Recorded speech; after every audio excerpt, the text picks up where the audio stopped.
आज के इस वीडियो लेक्चर में मैं लेकर आया हूँ कक्षा 10 साइंस का यूनिट नंबर 10। और इस वीडियो लेक्चर में हम लोग लाइट का जो है नेक्स्ट भाग पढ़ेंगे। और इस भाग में मुख्य रूप से हम लोग पढ़ने वाले हैं कि किसी भी दर्पण में यदि फोकस दूरी नापना हो, वस्तु की दूरी नापना हो, प्रतिबिंब की दूरी नापना हो, वस्तु की लंबाई नापना हो, प्रतिबिंब की लंबाई नापना हो, तो कब प्लस में लेते हैं कब माइनस में लेते हैं, इस वीडियो को देखने के बाद आपको कहीं से भी डाउट नहीं रहेगा। और ये आपके बोर्ड एग्जाम के लिए बहुत बहुत इंपॉर्टेंट है, क्योंकि ये बच्चे सवाल लगाते हैं तो सब चीज में बहुत बड़ा प्रॉब्लम आता है। इस वीडियो को देखने के बाद चीज से रिलेटेड आपको कहीं से भी प्रॉब्लम नहीं आएगी। चलिए वीडियो को कंटिन्यू करते हैं, वीडियो को लास्ट तक बने रहिए।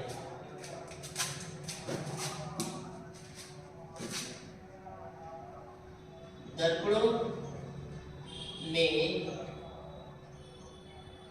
दूरी नापने की चिन्ह परिपाटी।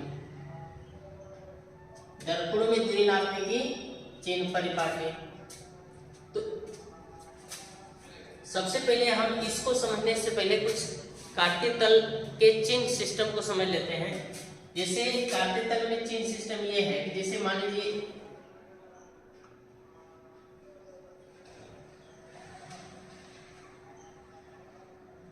ये देखिए यक्स है, यक्स डैश होता है, वाई वाई डैश, यानी कि इसको जो है मूल बिंदु बोलते हैं। यक्स अक्ष वाई को जहां काटता है उसको मूल बिंदु बोलते हैं। और जो है यदि हम यक्स अक्ष पर मूल बिंदु से दाईं ओर जाए, किधर जाए, दाईं ओर जाए तो प्लस हो जाता है, ठीक। और मूल बिंदु से अगर बाईं ओर आए यक्स डैश अक्ष पर बाईं ओर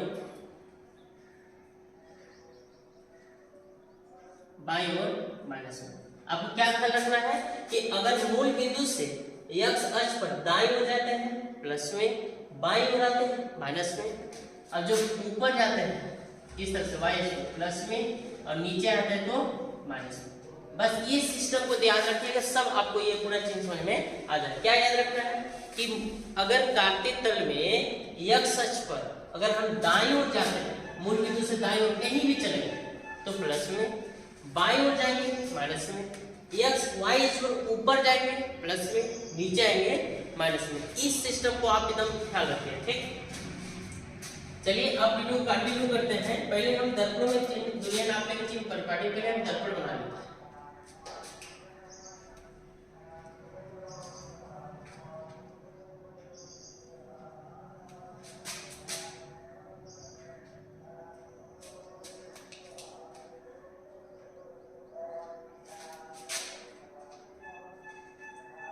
ये देखिए ध्यान से,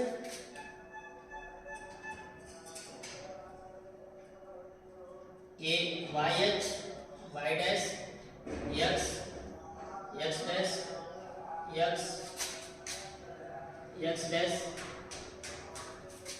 अब इसको कलाई कर देते हैं। अवतल दर्पण पर उभरे हुए पृष्ठ पर कलाई होता है, जो भाग उठा हुआ होता है उस पर कलाई होता है। देखिए इसको कलाई कर दिए। उत्तर दर्पण में दबे हुए पृष्ठ पर कलाई होता है। देखिए दबे हुए पृष्ठ पर क्या करते हैं, कलाई कर दिए। और इसका भुज खींच दिए तो साथ में क्या खींच देते हैं, कोटि खींच देते हैं, Y Y dash Y dash. ये देखिए ध्यान से, ये मूल बिंदु को हम लोग ध्रुव मान लेते हैं, पी मान लेते हैं। और अवतल दर्पण का जो होता है फोकस जो होता है ध्रुव का किधर होता है, बाएं साइड एक्स, ये एक्स डैश हो गया। अब ये हो गया फोकस और ये हो गया वक्रता केंद्र। और ये इसका दाहिने साइड ये एक्स डैश, ये आपका हो गया फोकस, ये हो गया वक्रता केंद्र। ये कौन सा दर्पण है? अवतल दर्पण है और ये उत्तल दर्पण है। अब इसमें चिन्ह नापना है, ज्यादा दिमाग नहीं लगाना है। सबसे पहले हम लिख लेते हैं, बस ये ख्याल रखना है इसको कि अगर मूल बिंदु से हम बाएं ओर जाते हैं माइनस में, दाएं ओर जाते हैं प्लस में, ऊपर जाएंगे प्लस में, नीचे आएंगे माइनस में। अब यहाँ पे अगर यहाँ कॉलम बना लें भौतिक राशि, भौतिक राशि, और यहाँ पे अवतल दर्पण, यहाँ उत्तल, इस तरह से बना लेते हैं।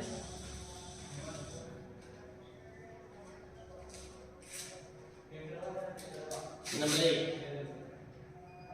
वस्तु की दूरी, वस्तु की दूरी 2, प्रतिबिंब की दूरी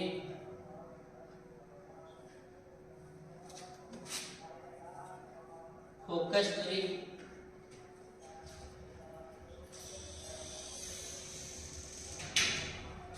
वक्रता केंद्र की दूरी या वक्रता त्रिज्या।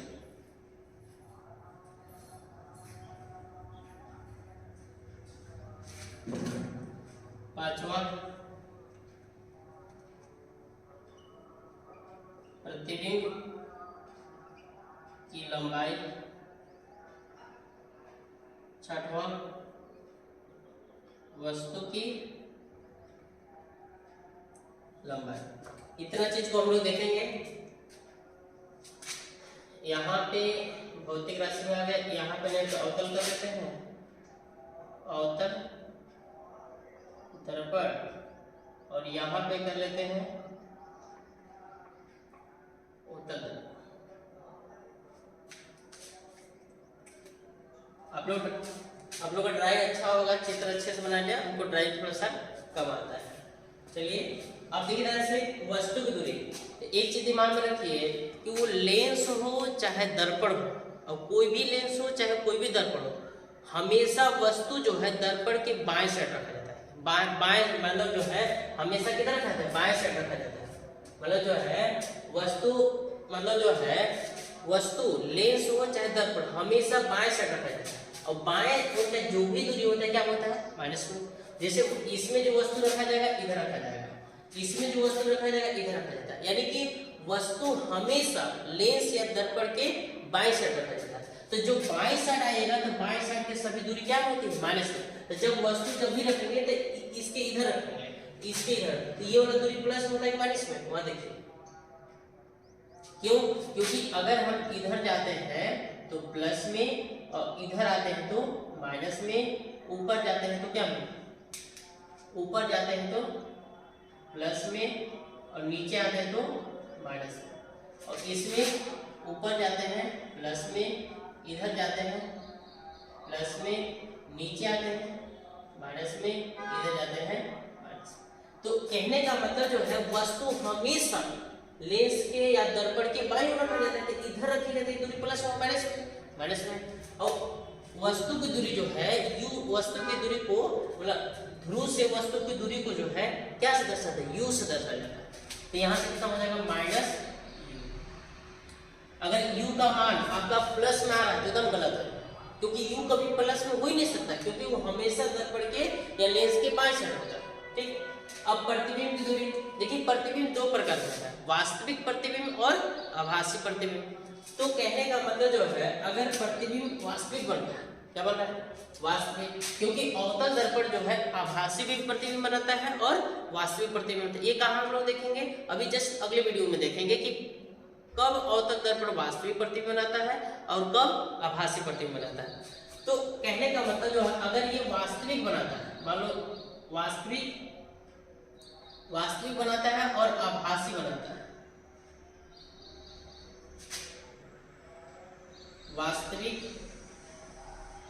वास्तविक बनाता है मान लीजिए, और आभासी बनाता है, तो क्या होगा? देखिए प्रतिबिंब की मतलब जो है वास्तविक प्रतिबिंब बनाए और आभासी प्रतिबिंब, तो इसमें चिन्ह कैसे लगते हैं? याद रखिए कि वास्तविक प्रतिबिंब जो होता है हमेशा दर्पण की बाईं साइड होता है। ये तो बताया बाईं साइड, मतलब वास्तविक प्रतिबिंब हमेशा दर्पण की बाईं साइड इधर बनेगा। ऐसे जब इधर बनेगा किस प्रकार, तो अगर इधर बनेगा तो बाईं साइड बनेगा, तो वास्तविक प्रतिबिंब हमेशा क्या होगा? माइनस में। वास्तविक प्रतिबिंब दूरी हमेशा माइनस में लेना है। और आभासी प्रतिबिंब हमेशा दर्पण के दाहिने साइड बनता है। किरण आरेख जब बनेगा तो उसमें आप दिखाया जाएगा हमेशा किधर बनता है? दाईं साइड बनता है। तो इधर बनेगा तो ये दूरी प्लस होगा माइनस में, प्लस में। तो आभासी प्रतिबिंब ये याद रखना है। उत्तल दर्पण जो है वस्तु कहीं भी रखा जाए, उसका प्रतिबिंब सदैव, वस्तु कहीं भी रखा जाए अनंत और मतलब जो है उत्तल दर्पण में वस्तु अनंत और दर्पण के बीच कहीं भी रखा जाए, हमेशा प्रतिबिंब ध्रुव और फोकस के कहाँ बनता है? बीच बनाता है। तो किधर है? दाहिने साइड में, यानी कि ये दूरी क्या होगा? प्लस, क्योंकि ये हमेशा आभासी प्रतिबिंब बनाता है। उत्तल दर्पण हमेशा कैसा प्रतिबिंब बनाता है? आभासी प्रतिबिंब बनाता है। अब जैसे फोकस दूरी, तो यानी कि फोकस दूरी किसे कहते हैं? दर्पण के ध्रुव और फोकस के बीच की दूरी को फोकस दूरी कहते हैं। तो अवतल दर्पण का फोकस दर्पण की किस ओर? बाएं साइड। ये यहां से हमें दूरी प्लस में नीचे माइनस में, माइनस में। फोकस दूरी को स्मॉल f से दर्शाते हैं ऐसे। और अवतल उत्तल दर्पण का देखिएगा तो उत्तल दर्पण का फोकस किस ओर है? दर्पण के दाहिने बाएं साइड, अरे सॉरी बाएं, दाहिने मतलब जो है इसका बाएं साइड है और इसका क्या है? दाहिने साइड। तो ये दूरी प्लस होगा कि माइनस में? प्लस में। ऐसे अब देखिए ध्यान से, वक्रता केंद्र की दूरी या वक्रता त्रिज्या, तो अवतल दर्पण में वक्रता केंद्र किधर है? दर्पण के बाएं साइड। यहाँ देखिए ये ना, ये देख रहे हैं, तो ये दूरी प्लस में नहीं माइनस में? माइनस में। तो यहाँ से यहाँ तक की दूरी को वक्रता त्रिज्या कहते हैं। वक्रता त्रिज्या को r से दर्शाते हैं। ये हो जाएगा माइनस r और ये हो जाएगा प्लस r। अब देखिए प्रतिबिंब की लंबाई, प्रतिबिंब की लंबाई जो है, प्रतिबिंब की लंबाई क्या ले जाएगा? अगर इसे वास्तविक प्रतिबिंब बनता है, क्या बनता है? वास्तविक और आभासी प्रतिबिंब दो प्रकार बनता है। तो वास्तविक प्रतिबिंब जिधर वस्तु खड़ा रहता है उसका जस्ट उल्टा बनता है। अगर वस्तु ऊपर खड़ा है तो प्रतिबिंब नीचे बनेगा, और आभासी प्रतिबिंब अगर वस्तु ऊपर खड़ा है तो प्रतिबिंब भी उधर बनेगा। यानी कि कहने का मतलब आप वास्तविक प्रतिबिंब में, मतलब वास्तविक प्रतिबिंब में प्रतिबिंब जब बनता है तो वस्तु के उल्टा बनता है। वस्तु ऊपर खड़ा है तो प्रतिबिंब नीचे बनेगा, और आभासी प्रतिबिंब वस्तु अगर ऊपर खड़ा है तो प्रतिबिंब भी ऊपर ही बनता है। तो कहने का भी ये है कि वास्तविक प्रतिबिंब में अगर वस्तु ऊपर ऐसे खड़ा है तो ये नीचे बनेगा। ठीक, ऐसे जैसे ये देख सकते हैं, जैसे कहने का मतलब जो है आपका ये मान लीजिए अवतल दर्पण, तो ये मान लीजिए फोकस हो गया, ये वक्रता केंद्र हो गया। वस्तु को मैंने यहाँ रख दिया, अब मुख्य के समांतर प्रकाश की तरफ परावर्तन बाद फोकस होकर गया, और यहाँ से होकर जो प्रकाश गिर गया अपने मार्ग से वापस लौट गया। इससे यानी जहां पे ए डैश ए बी, तो ये देखिए ध्यान से वस्तु किधर खड़ा है? ऊपर, और प्रतिबिंब बन रहा है नीचे। तो यानी कि ये नीचे कौन अक्ष पर आ रहा है? गणेश देखिए नीचे कौन अक्ष पर आ रहा है? माइनस अक्ष पर। नीचे आने पर क्या होता है? माइनस में। तो वास्तविक प्रतिबिंब जो है, प्रतिबिंब को आई से दर्शाते हैं। वास्तविक प्रतिबिंब हमेशा माइनस में होता है, आई का मान हमेशा माइनस में होता है। और आभासी प्रतिबिंब वस्तु ऊपर खड़ा रहेगा तो प्रतिबिंब ऊपर ही बनेगा, यानी कि ऊपर कौन अक्ष है? प्लस दिशा में। इसमें सिर्फ आभासी प्रतिबिंब बनता है, तो इसका प्रतिबिंब हमेशा प्रतिबिंब की लंबाई क्या होना चाहिए? धनात्मक होना चाहिए। वस्तु की लंबाई, वस्तु हमेशा मुख्य अक्ष के ऊपर रखा जाता है, ठीक ना? तो ऊपर रखा जाता है तो कौन अक्ष? y अक्ष का प्लस दिशा में जा रहा है, यानी कि ये दूरी क्या होगा? प्लस। वस्तु की लंबाई को से लिख सकते हैं। तो इस तरह से दर्पणों में दूरियां नापने के चिन्ह परिपाटी को क्या कर सकते हैं? देख सकते हैं। बस आपको ज्यादा दिमाग नहीं लगाना है, आप ये इसको दिमाग में रख लीजिए कि अगर हम कांतिक तल में x डैश की मतलब जो है कांतिक तल में अगर हम दाहिने साइड जाते हैं, मूल बिंदु से दाहिने साइड जाते हैं x अक्ष पर, तो प्लस में, बाएं साइड जाएंगे माइनस में, ऊपर जाएंगे प्लस में, नीचे जाएंगे माइनस में। वही चीज है कि इसमें ऊपर की दूरी लीजिएगा प्लस में, नीचे की दूरी लीजिएगा माइनस में, दाहिने साइड की दूरी लीजिएगा प्लस में, बाएं साइड की दूरी लीजिएगा माइनस में, इसमें दाहिने साइड की दूरी लीजिए प्लस में माइनस में। उसी तरह से इसमें पूरा चीज देखें, वस्तु की दूरी माइनस में रखें, क्योंकि वस्तु लेंस हो चाहे दर्पण हमेशा बाएं साइड रखा जाता है। तो बाएं साइड रखा जाता है तो बाएं ओर की सभी दूरी क्या होगी माइनस में। जैसे देखिए वस्तु में रखा है, तो इसलिए अवतल दर्पण हो चाहे उत्तल दर्पण हो, हमेशा ये क्या होगा u माइनस में। अगर आप सवाल लगा रहे हैं इसका और u अगर प्लस में आ गया तो गलती, क्योंकि वो दर्पण की किस ओर है बाएं साइड पर। उसी तरह से प्रतिबिंब की दूरी, प्रतिबिंब की दूरी जो है, अगर प्रतिबिंब वास्तविक बनता है तो वास्तविक प्रतिबिंब बाएं साइड बनता है, तो ये दूरी माइनस होगी। और आभासी प्रतिबिंब दर्पण के पीछे बनता है, दर्पण के पीछे का मतलब दाहिने साइड बनता है, तो दूरी प्लस में हो जाएगा। और उत्तल दर्पण हमेशा आभासी प्रतिबिंब बनाता है, तो इसकी दूरी हमेशा क्या होगा प्लस में होगा। अब फोकस दूरी देखिए, इसका फोकस किधर है, मतलब जो है दर्पण के किस ओर स्थित है, दर्पण के बाएं साइड स्थित है, ऐसे बाएं ओर स्थित है, इसलिए ये क्या होगा माइनस में और ये प्लस में। अगर आपका अवतल दर्पण का फोकस दूरी प्लस में आता है तो एकदम गलत है, क्योंकि वो दर्पण के किस ओर होता है बाएं साइड होता है, माइनस में होगा। उसी तरह से वक्रता केंद्र की दूरी, वक्रता केंद्र किधर है इधर है, बाएं साइड है माइनस में, अब इसके दाहिने साइड है तो ये दूरी क्या बनेंगे प्लस में रहेंगे। उसी तरह से देख सकते हैं प्रतिबिंब की लंबाई, ऐसे प्रतिबिंब की लंबाई अगर वास्तविक प्रतिबिंब बनेगा तो वास्तविक प्रतिबिंब नीचे आता है, मुख्य के नीचे, तो नीचे आएगा तो माइनस में, ऊपर जाएगा तो प्लस में। और यानी कि ये उत्तल दर्पण हमेशा आभासी प्रतिबिंब बनाता है, इसलिए प्लस। वस्तु की लंबाई, वस्तु हमेशा मुख्य के ऊपर रखा जाता है तो कौन एक्स हो जाता है ऋणात्मक दिशा। तो इस तरह से आप दर्पणों में दूरियां नाम के चेंज करके आगे क्या कर सकते हैं देख सकते हैं। दर्पणों में प्रतिबिंब बनने का नियम, दर्पणों में प्रतिबिंब बनने का नियम। दर्पणों में प्रतिबिंब बनने का मुख्य 3 नियम है। कितने नियम है 3 नियम है। अब कौन कौन है दोनों दर्पण में देखेंगे। जैसे ये कौन सा दर्पण है अवतल दर्पण,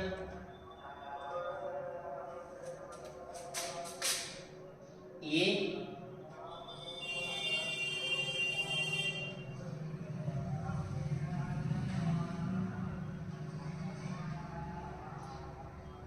उत्तल दर्पण है M1 M2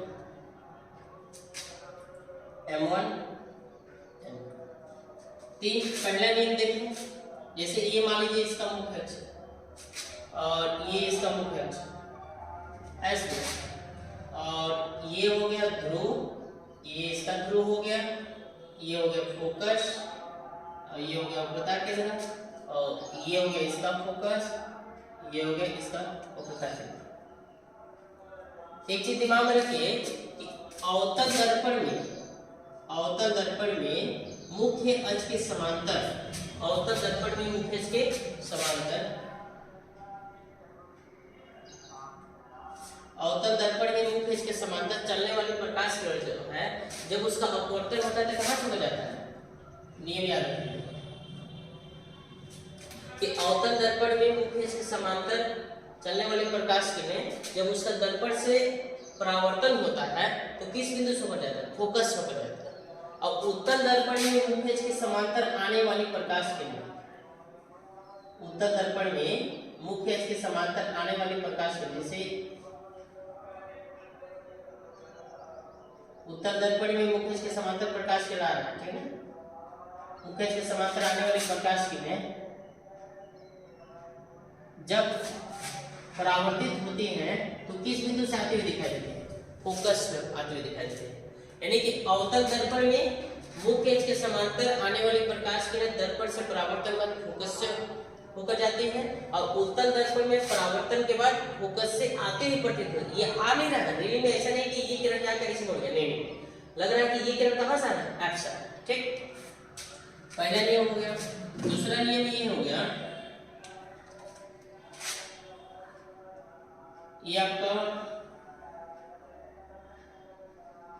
अवतल दर्पण हो गया M1 M2,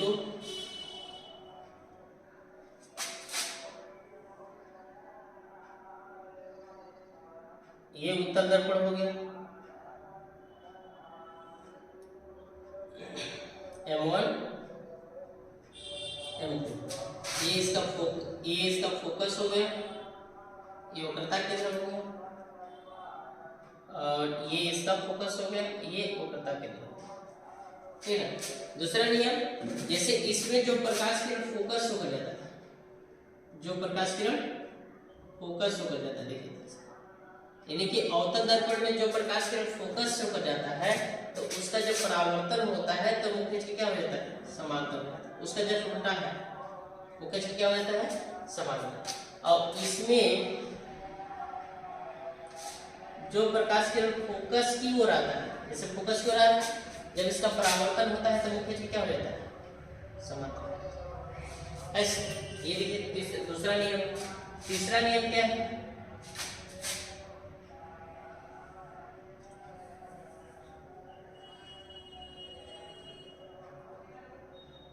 ये आपका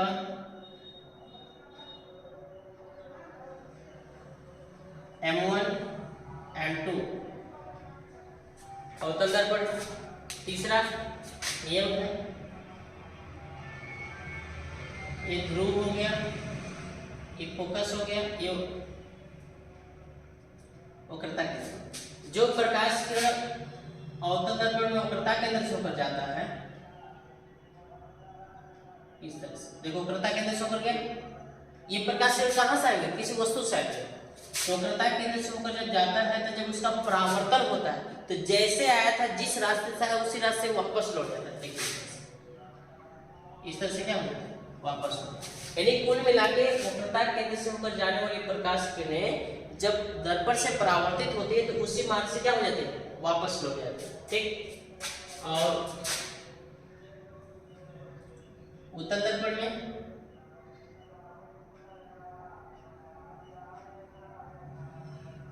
M1 M2 ये फोकस, ये वक्रता केंद्र। और उत्तल दर्पण में जो प्रकाश किरणें वक्रता केंद्र की ओर आती है, जैसे ये देखिए वक्रता केंद्र की ओर आ रहा था, जब इसका दर्पण से परावर्तन होगा तो उसी मार्ग से क्या हो जाएगा, वापस हो जाएगा, इस तरह से। तो ये दर्पणों में प्रतिबिंब बनने के 3 नियम थे। पहला नियम क्या था कि अवतल दर्पण में मुख्य अक्ष के समांतर आने वाले प्रकाश किरणें दर्पण से परावर्तन के बाद फोकस से होकर जाते हैं, जबकि उत्तल दर्पण में मुख्य अक्ष के समांतर आने वाले प्रकाश किरणें दर्पण से परावर्तन और फोकस से आते हुए प्रतीत होती है। अवतल दर्पण में जो प्रकाश किरण फोकस से होकर जाता है, परावर्तन के बाद मुख्य अक्ष के समांतर हो जाता है। जो प्रकाश किरण फोकस को रहता है, दर्पण से परावर्तन के बाद मुख्य अक्ष के समांतर हो जाता है। और अवतल दर्पण में जो प्रकाश का उतरना केंद्र से हो जाता है, और जब उसका परावर्तन होता है तो जैसे उसी मार्ग से वापस हो जाता है। उत्तल